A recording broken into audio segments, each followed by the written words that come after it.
Hello and welcome to our mini series. We're starting off talking about H. pylori, one of our more popular topics. And we're going to try to keep it short and punchy and clinically relevant and leave some time for questions at the end. Let me just make sure that all our technology is working. I think you guys can see everything. Okay, so much to talk about. Let's just jump in and look at these slides. I could go on for H. pylori for years.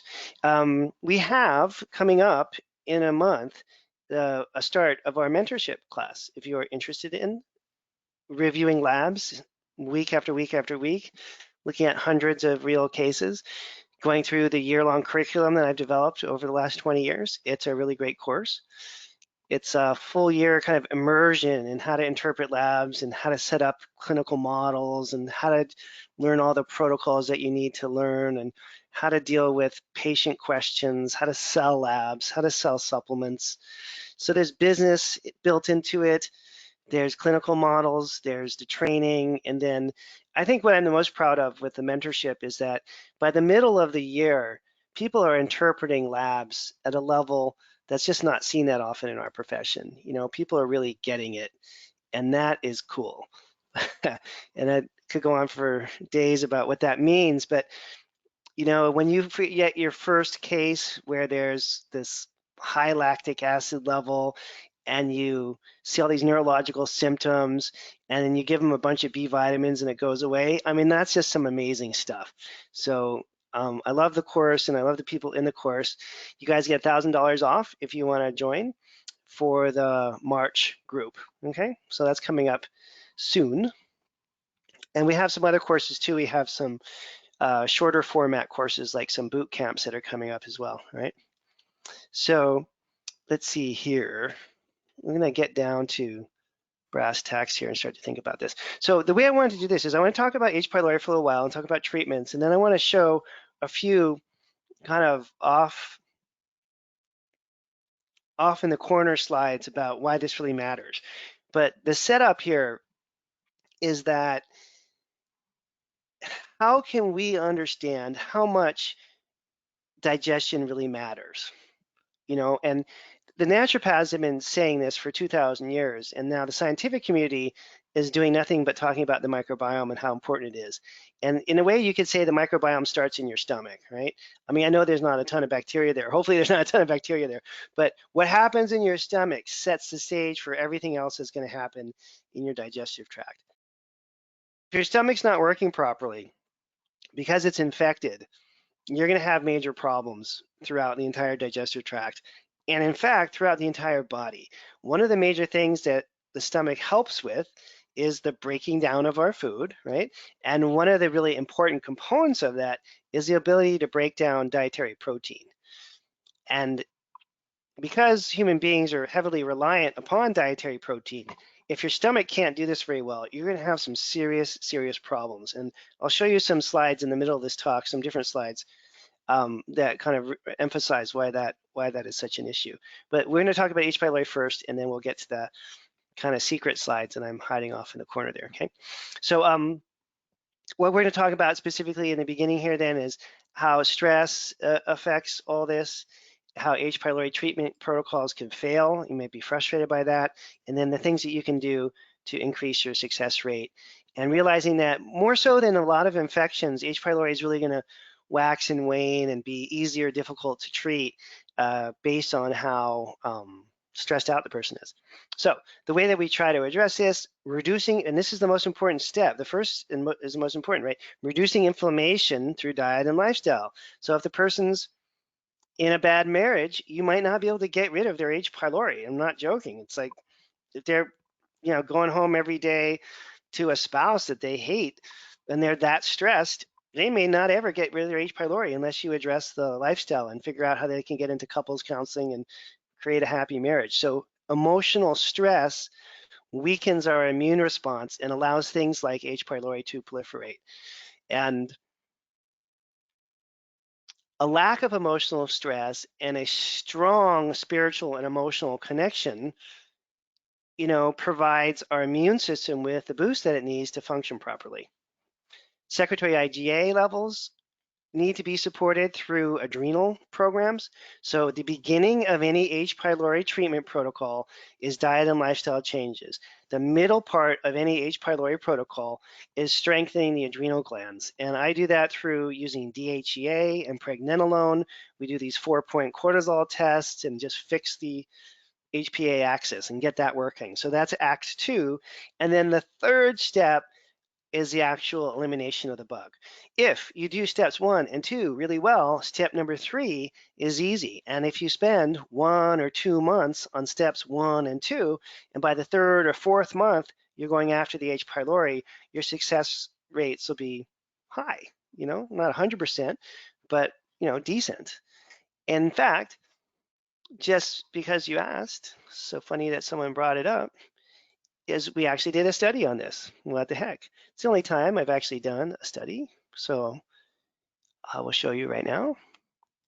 And about 10 years ago, a group of doctors from the Mayo Clinic took my mentorship. It's true. Larry Bergstrom, Sue Cutshall, Brent.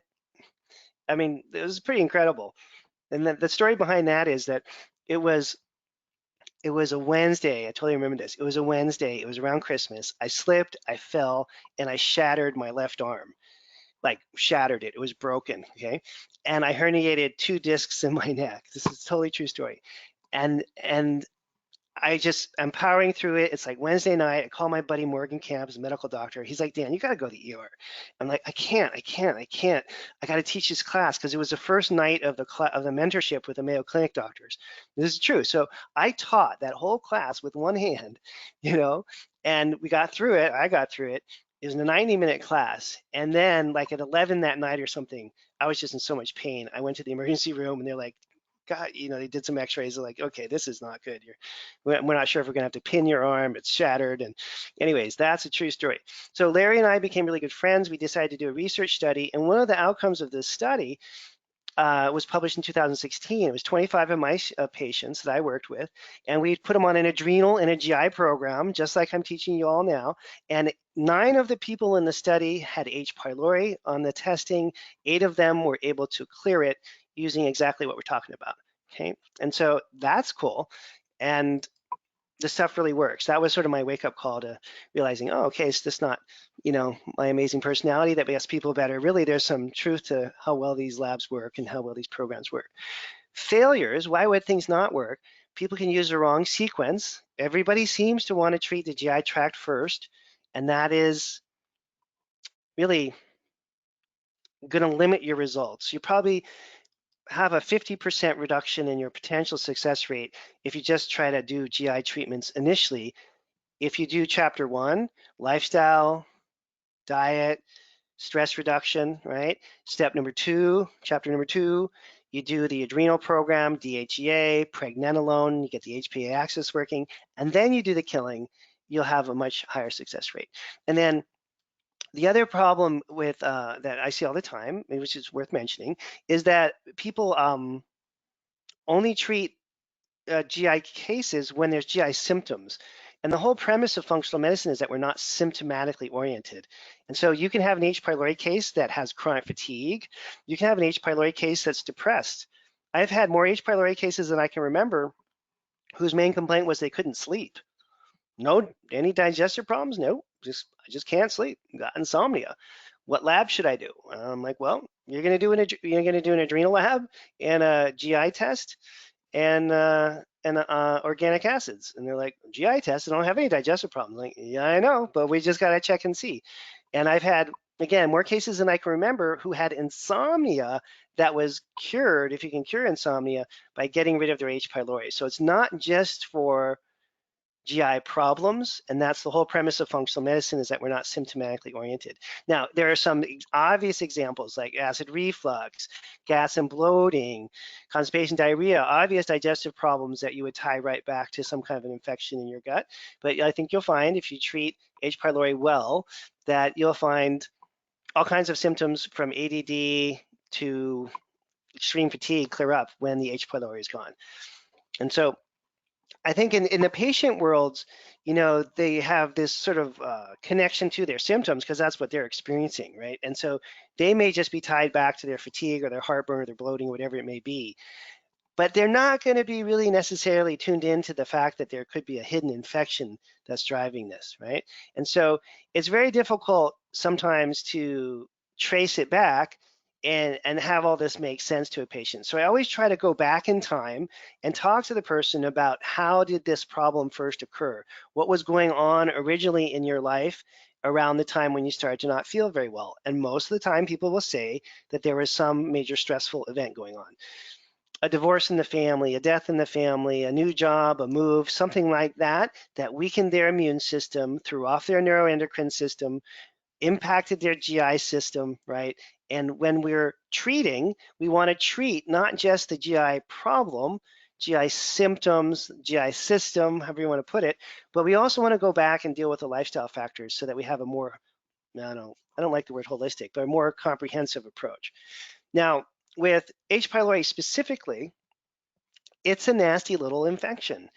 And nothing good to say about it in my mind. It just causes human misery on an untold scale. And I have no sympathy for H. pylori. And I think if you give him a half a chance, you should just kill it quickly. Not a nice person, not a nice person, not a nice organism. So now we're going to now take it down a notch. Now, I just said that most H. pylori cases don't have digestive symptoms. However, that's kind of advanced level thinking, and it's hard to kind of get there. And I'm not saying that I'm even there yet because I still think symptomatically too. But if we're going to kind of take it down to the patient experience, H. pylori symptoms that are obvious, belching, nausea, constipation, constant need for digestive enzymes, having to do crazy diets like autoimmune diet or having to do a GAPS diet or SCD diet or only being able to eat if you're eating in some really extreme way often means there's a digestive tract infection, right? Could also be pain or reflux, gastritis, constant indigestion. So these are the no-brainer obvious signs that there's H. pylori. Okay, but we also want to think above that and remember that it's not always going to cause digestive symptoms, and that's one of the harder things to really understand. But when it does do is cause damage to the stomach lining and reduce stomach acid production, potentially. It's common in patients with heartburn. It's pretty easy to get H. pylori, and a lot of people have it and don't have a problem with it. It's when the immune system weakens that the H. pylori is problematic. So just having H. pylori doesn't mean that you're going to have a horrible health outcome. It's having H. pylori and then having a decrease in your immune surveillance that's going to lead to the problem. Okay, and you can get it from other people, you can get it from food, you can get it in a variety of different ways. So one of the hallmarks of H. pylori that makes it so complicated, oops, sorry, I hit the wrong button there, that makes it so complicated is the very nature of what it does to amino acid absorption capacity, right? How it specifically damages the stomach. And if you can't digest your food well because you don't have enough hydrochloric acid and even though you're eating some protein, you're not able to break it down, there's going to be a whole host of problems in your body's ability to absorb amino acids into the bloodstream. And what is the ramifications of that? What do we do with these amino acids? Well, we use the amino acids from proteins all throughout the body to assemble proteins. And what are the different kinds of proteins that we have to assemble from amino acids? Antibodies, enzymes, hormones, hemoglobin, neurotransmitters, the list goes on and on and on and on. We actually have to take amino acids, slap them together into proteins and to make stuff. You need to make enzymes so you can metabolize your food. You need to make antibodies so you can fight off other infections. Right? And so this is really, really significant. When your stomach's not working well, it has body-wide impact. Body-wide impact. And so when we say you don't absorb amino acids well, you can't assemble proteins, hemoglobin, ferritin, proteins, storage proteins. Insulin, a protein. That's the actual structure of insulin, all the beta sheets and alpha helixes all twisting around everything. Pyruvate dehydrogenase complex or enzyme. This is one of my favorites. It's a beautiful structure. That's all these amino acids crammed together into protein. But what does that thing do? It makes it so you can make energy, right? It makes it so you can take glucose and convert it into acetyl-CoA and make energy. So if you don't have the amino acids you need to make this, you could have whacked out blood sugar, right? Just from that. Immunoglobulins, also proteins. Goes on and on and on and on. So if you can't absorb nutrients very well because your stomach's not working great and you're not starting that initial process of the breaking down of your food in your stomach and it's partially digested when it hits your small intestine, you could have amino acid absorption problems that lead to antibody issues, insulin issues, blood sugar control issues, hormone issues, et cetera, et cetera. And that's why H. pylori can manifest in so many different ways. And that's why it's fun to kill, because when you get rid of it, all these things get better across the board. And in fact, you can never really tell what's going to get better with someone with H. pylori, in my experience, until you treat them. You can get the bacteria from uncooked foods. You can get the bacteria, H. pylori, from kissing someone who has it, which is a bummer. And a lot of people have it. And if you have some free time later tonight and you're just sitting around and you're kind of tired of watching Netflix, you can Google Nobel Prize H. pylori, and this is off of the Nobel Prize team's write-up when they gave out the Nobel Prize for the doctors that connected the dots between H. pylori and ulcers. And one of the wonderful things in this article, and this is from 20 years ago, was that, and I remember reading this 20 years ago, and there's one line in this Nobel Prize committee sort of summary of why they gave out the prize that says H. pylori causes chronic inflammation in all patients that have it, or something like that. And I was like, wow, yeah, Nobel Prize committee, go. So whether you have an ulcer or not is a whole nother set of issues. But everybody that has H. pylori has chronic inflammation. And we know now what chronic inflammation can do. Not a good thing. Not a good thing. So there's different ways that you can sort of create a hierarchy, right? So you want to test for it. I've never treated H. pylori without testing for it. You wouldn't just randomly treat someone for it, right? You have to do a lab test. Then you have to figure out how you're going to get rid of it after you do those other steps that I mentioned earlier. Then you're going to replace the good bacteria, get the gut lining working really well, and in the small intestine, large intestine, get all the probiotics you need down there and working well, right? And then retest typically and make sure that everything's gone, and then you can do some repair. So the different kinds of tests are numerous. People do endoscopic exams. There's a breath test for acute H. pylori. There's blood tests, right, for the antibodies. And then there's stool PCR testing. There's stool antigen testing. It's a variety of different ways you can measure for it. And then again, the treatments are to make sure that you're not just isolating H. pylori, but you're also working with diet and other pathogens and whatnot. Now, some of the medical docs that we work with really closely like to use a Prev pack. It's a prescription. I'd say in the last 20 years, in my experience, 25 years, all my MD friends seem to be less and less enthusiastic about killing H. pylori with antibiotics. Everyone's kind of moving away from that and much more towards doing it with the herbs if they can, And I know when I first started my practice almost 30 years ago, we would refer out for H. pylori treatment all the time to the local medical docs, and they would prescribe the drugs. And people are just a little more hesitant to do that now. I'd say there's a bigger emphasis on the natural treatments. And they're just as effective. They're quite effective. 8 out of 9 people in the Mayo Clinic study I did, we got rid of the H. pylori. So it's not that they don't work, it's just a gentler, kinder approach. So what I've used all these years is Mastica with some anti-inflammatories like slippery elm, DGL, zinc carnosine, always using some probiotics, very powerful probiotics, Sac boulardii, some of the other strains that are out there, many good probiotics, right? And then some kind of repair at the end of the process. The treatments are pretty straightforward. Now, in terms of just sort of random things, children with H. pylori seem to be particularly vulnerable to having some pretty bad problems like nausea and vomiting and stomach pain, difficulty eating regular food.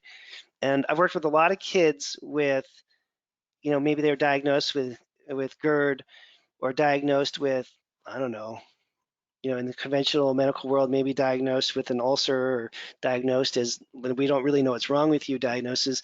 And, I found H. pylori in a high percentage of these kids that are nauseated, throwing up, and are just in pain every time they eat.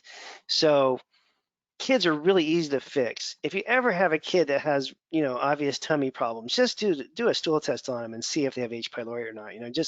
It's a relatively straightforward thing. You can just get this kid back in school. You can get them out of pain. And I just highly encourage you to work with children in this because it's a important and satisfying kind of part of the job is to make sure that children are taken care of. And a lot of kids have H. pylori and are suffering from it. Okay, so then uh, this is an old patient of mine, Jesse. Um, he was the first. He was the first of my I have insomnia and fatigue patients who ended up having insomnia and fatigue, not not exclusively, but to a very large extent because they had H. pylori. Now it's a funny story because when he first came in, he didn't say anything about stomach pain. That wasn't like one of the things that we talked about in that first couple of hours. But once we found the H. pylori and I treated it, he came back and said, I don't know what's in these pills, doc, but I just slept through the night for the first time since I can remember. And I'm like, well, really? Well, that's kind of strange. And he said, yeah, I didn't realize it, but I think I was waking up at night because my stomach hurt because I slept through the night and my stomach feels really good. And he was not aware enough that he was waking up at night with his stomach hurting to tell me that because it had been going on for so long. He just thought it was just kind of normal to wake up in the middle of the night with your stomach hurting. He didn't even really realize that that was a problem until it was gone. And then this was this whole big thing. And, one of the other really important things about Jesse was that because of that chronic long-term stomach problem, digestive issues, lack of absorption of amino acids, he had a huge amino acid problem, and we had to fix his neurotransmitters. Okay, so that's just like a cautionary tale about how this stuff can really roll out. And let me talk a little bit, maybe in a little bit more detail about the programs and how I try to actually implement these. And then let's see where we're at on time. Oh, good. Yeah, we're right on time. And then we'll have some room for questions at the end. Okay, so treatment programs. First of all, adrenal support, stress reduction, anti-inflammatory, digestive programs. So in my world, again, the adrenal protocols, we do cortisol and DHEA testing, and then we recommend, based on the labs, typically pregnenolone. Pregnenolone is the most amazing supplement ever made, and DHEA, and whatever else is indicated to move the cortisol either up or down. Right? If cortisol is low, we can use things like licorice root. Cortisol is high, we can use things like fosarine. We're trying to normalize that cortisol rhythm and get the inflammatory system under control, get the secretory IgA upregulated. That's what the adrenal programs do, right? They help reduce inflammation, they help regulate secretory IgA, which is really what you need to do in order to treat the H. pylori. So, in my mind, the adrenal programs testing and correcting the HPA axis are the first step in the H. pylori treatment. Probably the most important step, because if the patient's inflamed, their HPA axis isn't regulated well, their secretory IgA is not regulated well, how are they going to ever fight off H. pylori? Even if you did miraculously get rid of it, they're just going to get it right back as soon as they kiss somebody or eat some food or something, right? So the idea is that the problem is not the infection. The problem is the host immunity isn't strong enough, and we want to upregulate that. And because H. pylori is so closely intertwined with stress, it makes sense to, deal with the stress response. And in fact, you go back and you look at that Nobel Prize article that I had some images on a minute ago, when prior to the Nobel Prize being given out to Marshall for the discovery, quote unquote, that the majority of people with ulcers had H. pylori, there was this very strong association that everyone knew between stress and ulcers. When people got more stressed, they got ulcers. But it really wasn't until these scientists did their own little study that they proved that the stress was triggering a weakening of the immune response, which triggered the H. pylori to flare up, which then caused the ulcer in, what is it, 80, 90% of cases. And that's a pretty high percent, right? So in other words, H. pylori at its worst comes to its worst when people are under stress. So we want to test and correct the adrenal glands as an important component to starting off this. And if you're not having really great success with H. pylori and you're frustrated, that would be the most obvious thing to do. Okay, and then the diet part is kind of obvious, right? You just get them to eat healthier food. What are the anti-inflammatory foods? That's fruits and vegetables and spices that are good for you and all that. The turmerics of the world, right? And the blueberries of the world and broccoli and all those things are anti-inflammatory. And they'll make a huge difference in terms of improving function. In fact, we had, the things that I hear in my practice, like every day, like sometimes when I tell the stories, and these are all true stories, they just sound so crazy. It just almost sounds like you can't believe them. But this is a true story. So we had a guy in the last year. No, maybe it was a year and a half, 2 years ago. It was before COVID hit. We had a guy. Maybe he's 23, 24 years old. He had every digestive problem known to humankind. I mean, his whole intake packet was like an inch thick, right? And he had diagnoses that you just couldn't even believe, like whatever. I mean, nobody really knew what was going on with him. But let's just say he had stomach pain, he had constant diarrhea, and he had constant constipation alternating with the diarrhea, and everything he ate made him feel sick. And it was just this list after list of every digestive problem you can imagine. And when and this was kind of funny, when I talked to him on the second visit, all of his digestive problems were gone, like all of them. And it was only like maybe a week or two since he'd been starting to work with the clinic, with my clinic. And so I'm like, Raul, well, what's going on? He's like, oh, I don't know, Dr. Kalish, but I feel great. And we hadn't started any treatment yet, nothing. I'm like, well, what's going on? He's like, I don't know. Everything, the last 3 or 4 days, all my pain is gone. I feel like I'm back in the gym, I'm working out, and I feel like everything's okay. I was almost a little disappointed because I was the one, I wanted to be me that was the one that made him better, right? And it has already happened. I hadn't even told him what was on his labs yet. And I'm like, well, what are you doing? And he's like, well, I just listened to your health coach and I started eating vegetables and fruit with every meal and everything just went. And it turned out this guy this is true, had not eaten a piece of fruit or a vegetable in like over 7 years, 7 or 8 years, since he was a kind of early teenager and he's in his mid-20s. Let me say that again. He hadn't eaten a vegetable. I didn't know this was possible. He hadn't eaten a vegetable or a piece of fruit in like 7 or 8 years. And his microbiome was just completely trashed strictly because he had a horrible diet. Just eating properly eliminated all his symptoms. Now, because I'm compulsive and because I like to kill things, I still put him on an H. pylori program and killed his infections in his gut and all that. But, clearly it was diet related. So that has to be part of the equation, okay? And then you get into the killing antibiotics or herbs, depending on how you want to do it, and then all the repair stuff. Okay, so adrenals, we talked about this over and over. Stress is step one, right? Then getting rid of the bugs, and then all the recolonization and repair stuff. That's like the next step. Strengthening SIgA levels through adrenal protocols and stress management. That's the key. Some research study there you can look at later if you want. But the big picture concept here is that as H. pylori causes damage to the stomach lining and reduces stomach acid production, the amino acids are not absorbed very well because your stomach breakdown of the food doesn't work. The food hits the small intestine, not really good things go on in the small intestine then. So H. pylori can cause symptoms. Remember we showed what amino acids do? They help you make insulin. They help you make pyruvate dehydrogenase enzymes. So it could impact, the H. pylori could impact someone's blood sugar. In fact, it usually does.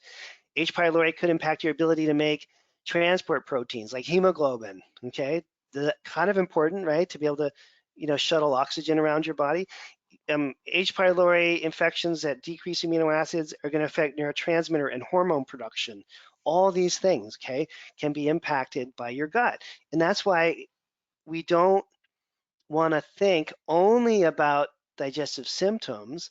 Like it's obvious if a 10-year-old kid comes in and they're nauseous and throwing up every morning and their stomach hurts, they don't want to go to school, do a stool test and get rid of their H. pylori. But even in patients that don't have obvious digestive problems like that, you still want to go after the infections and get rid of them, okay? And then just in terms of bigger picture treatment, so I got another diagram let me show you here. And then I'll open it up for questions if you guys have questions. Let me pull this other thing up here though. Oh, and while I'm waiting on myself, let me remind you, in case you joined us late, that we have a mentorship course coming up March 29th. It's the one-year mentorship with advanced testing and functional genomics. This is a great class. Been working on this class for over 20 years.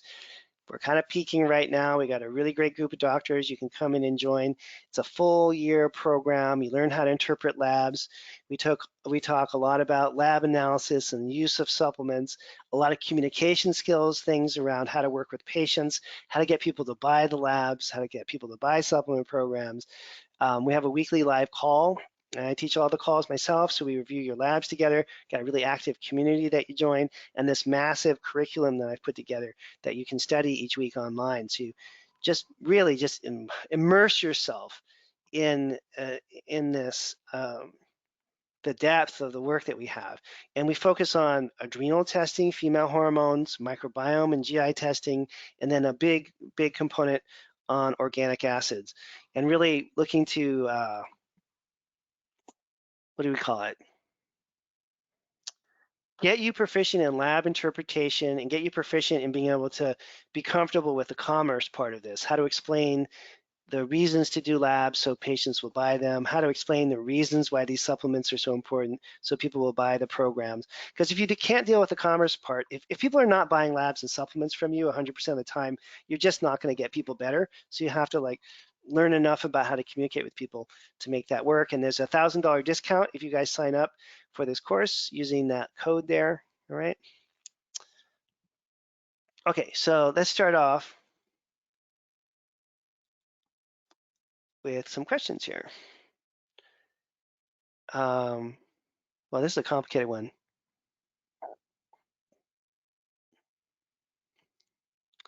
I'm going to skip the complicated one. Hang on a second, I'll come back to that.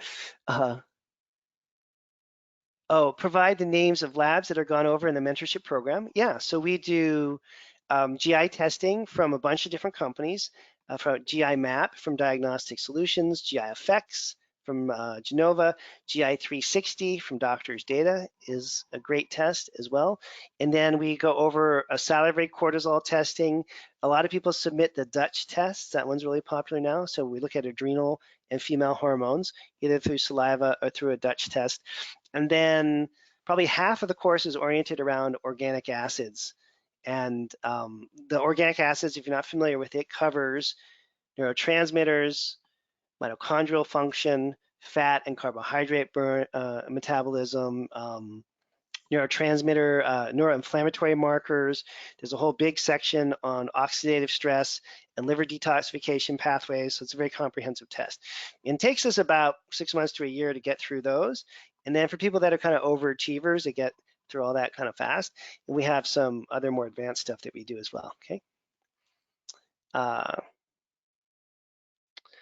All right, let's see. Lori's asking, is it possible to have high and low cortisol? Yeah, absolutely. Some people have high and low cortisol in the same day, not the same time, obviously, but they start off in the morning really high and then they drop really low and they go up and down. And for high cortisol levels, we use phosphatidylserine to bring it down. For low cortisol levels, we use a special licorice root to bring it up. So there's different treatments depending on where they sit, And then which diagnostic test do I prefer? I use all of those, I use all of them. The Doctor's Data 360, GI 360, the GI Effects from Genova, and the GI Map from Diagnostic Solutions. There's slightly different pros and cons to each test, and depending on the patient, depending on where they're at with their gut health, depending on how much you want to look at the microbiome versus look at pathogens. You need to be kind of proficient in all three of those, I think, and use them interchangeably depending on where you're at, okay? let's see, if H. pylori is high but SIgA is normal, can we assume that the patient's handling stress well? Absolutely not. No, you got to look at if the cortisol is normal, yeah. So for Tony, you would want to test their cortisol levels. If their cortisol levels are normal and DHEA is normal, then for sure you don't have to worry about the stress component. I don't think you'd see that very often, but it's possible, you know. So then in terms of probiotics, so now I'm kind of getting old. It's like when you get old, you're just like, screw it, this is like, do whatever. So now for probiotics, rather than trying to pick the best one, I'm just giving patients all of them. But this is at the very end of the program, not in the beginning, okay? At the very end of the program. So let me show you what I mean by that. Because if you do this too early, then people are just gonna rebel. Meaning they're just not gonna be happy, you know? Let me just find this thing, here it is. So, okay, I'm gonna just show you like a mock program, right? So let's say we got the adrenal program going, they're getting better, that's really good. Now we're gonna treat the H. pylori. Then at some point, you're gonna wanna repair the damage that it caused, and you're gonna wanna get the microbiome back on track. So typically, I'll wait until the adrenal programs are winding down, the pathogens are all gone, and then we can focus on probiotics, right? Because there's so many of the supplements that they were on, they're no longer on. So there's like room to do something else. And let me just show you here real quick.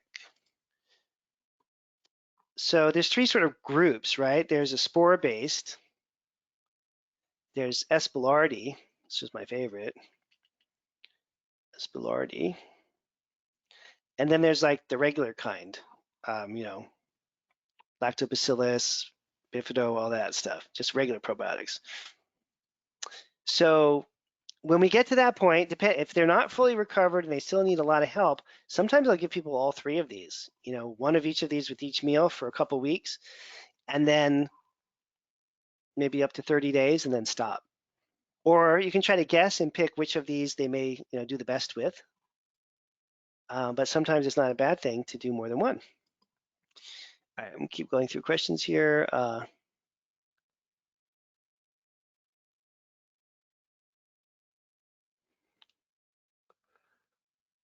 Let's see. Have you had any experience with combining traditional and alternative treatments? Yeah, so I've worked for the last 30 years hand in hand with medical docs. I'm a chiropractor by training myself, so I can't prescribe anything drug-wise, right? And so I think with GI infections in general, there's different circumstances, right? So like if the patient's bleeding in their stomach and they're in intense pain and the emergency room visits are happening every week, then clearly H. pylori should be treated as aggressively as possible, and many of those people are going to need to do some kind of an antibiotic program. Or if it's perhaps it's a woman and she's 39 years old and she really wants to get pregnant in like 2 months, she wants to start to get pregnant, maybe you don't have time to do the herbs.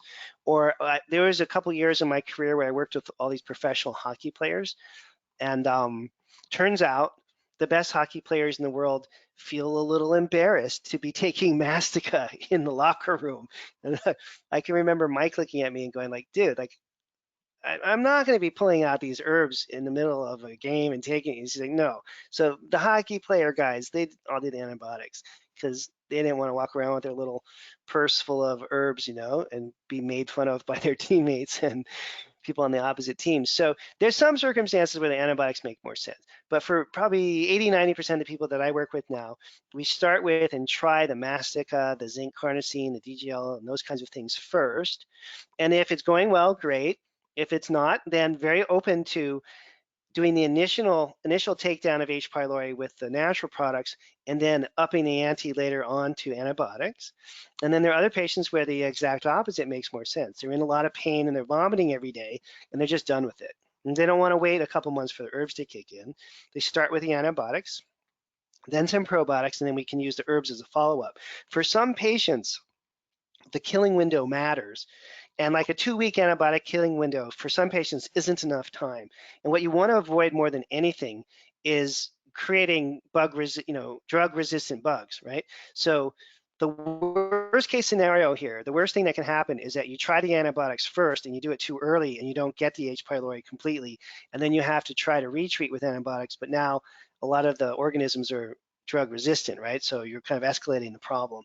So one of the ways that you can, if you do need to use an antibiotic treatment initially, one of the ways you can increase the killing time is use that 2 weeks of a Prev pack and then use some probiotics and get them a little bit better, and then go into the herbal treatment so you have a longer killing window with the antibiotics leading off, and then the probiotics and herbals as the follow-up. Okay, and again, some patients are super sensitive and they're like, Dr. Kalish, if I took an antibiotic, I would get really sick. I just can't handle those drugs. So we can also reverse it and say, okay, let's do the herbs for 2 or 3 months, knock this organism down, get you feeling better, and then we can introduce the antibiotics at the end of the program, if necessary at that point, right? So there's lots of different ways you can kind of integrate these treatments depending on what the overall goals are. Let's see. Now, there's many different kinds of testing, and they don't all catch the different bugs, right? So the bug at at the same stages. So for example, like there's a breath test that's more for an acute infection. The stool testing, stool antigen, and PCR on stool is really great for chronic infections. If people do an endoscopic exam, they may miss it, right? And you may see it on a stool. You may see it on a stool test, but not on an antibody test. So the H. pylori is hard to find, and each different testing technique is going to yield you different results. In the old days, when I first started doing this job, we would do antibody testing, antigen testing, side by side on every patient. I did that for years. And you see all kinds of results. Sometimes the antibodies are positive and the stool antigen is not. Sometimes the stool antigen is positive and the antibodies are not. Sometimes they're both positive, sometimes neither are positive, right? There's all kinds of different things that are possible because of, in one case, you're looking for the actual organism in the stool sample, and the other, you're looking for an immune response, and it's going to vary. So you're not going to have a direct, exact correlation all the time between the tests. The youngest I've ever seen this in is a 2-year-old, but I also don't think I've tested any infants for this problem, so it was a 2-year-old that had a lot of stomach issues, and the mom had already been diagnosed with H. pylori, so she wanted to check her kid, and the kid had it too. Is there ever a time when someone does not need HCl or digestive support? Yeah, I don't use it very often. I use HCl and digestive support sparingly, don't always use it. They don't always give people everything they need, it's just not really how life works, is it? I think I mentioned the labs. Let's see, I'm trying to get to all the questions here. Dosages for the herbal treatment. So that's a tricky one. So, I mean, it's not that I don't know it because I've been doing it forever, but I have to like say it carefully or I get in trouble. So here's what I would say. If you want an aggressive treatment and you feel like you are an advanced doctor, I wouldn't do this the first time you treat H. pylori, okay? You're advanced, you want aggressive treatment, and you're like in regular contact with the patient every week. They're not going to just go off and do this on their own, right? Then all that thing, aggressive treatment, you're an advanced doctor, you're going to be in regular contact with the patient, all those conditions are met, then I would do 1,000 milligrams of Mastica 3 times a day, usually with meals because it's easier to remember. You can do it on an empty stomach, but sometimes it hurts people's stomachs.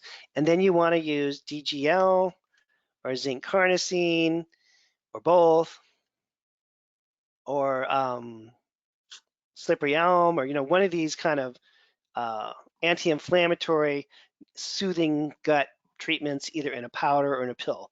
Okay, so you get really good, control over the inflammation with that one level of things, the DGL and the slippery elm type stuff, or glutamine powders, whatever you're using there, and then the Mastica at 1,000 milligrams 3 times a day for the killing. Okay.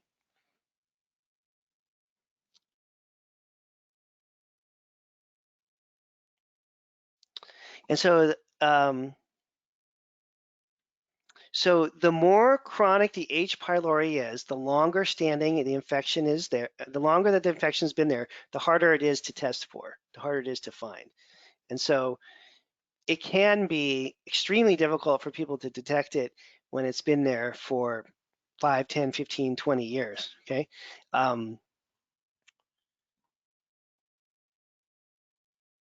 And a variety of testing is good. If you want to know what I actually do in my practice now, I just do the stool testing now, either stool antigen or PCR for stool, and look for it that way.